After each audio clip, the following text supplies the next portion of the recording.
உங்கள் வரைபடங்களில் நாங்கள் நிறைய பார்க்குறோம் சாமி. 5G அப்படின்னு சொல்கிறீங்களே, 5G என்ன?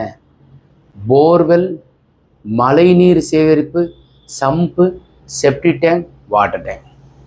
ஸோ இந்த 5ம் சேர்த்து தான் உங்களுக்கு 5G. அதில் போர்வெல்லும், மழைநீர் சேகரிப்பு, சம்பு, இவை 3ம் ஈசான மூலையில், வடகிழக்கு மூலையில், நார்த் ஈஸ்டில் இருக்க வேண்டும்.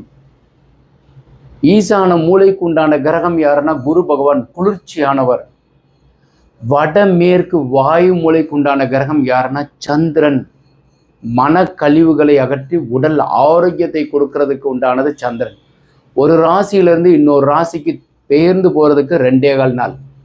விருந்தும் மருந்தும் 3 நாட்கள். விருந்தினர் அறை அதனால தான் வாயு மூலையில் வைக்க சொன்னார். கன்னி மூலையில் நீங்கள் வாட்டர் டேங்க் வைங்க, மாஸ்டர் பெட்ரூம் அமைங்க. அந்த மூளைக்குண்டான கிரகம் யாருன்னா ராகு.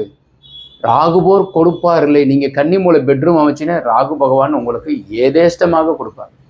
வணக்கம்.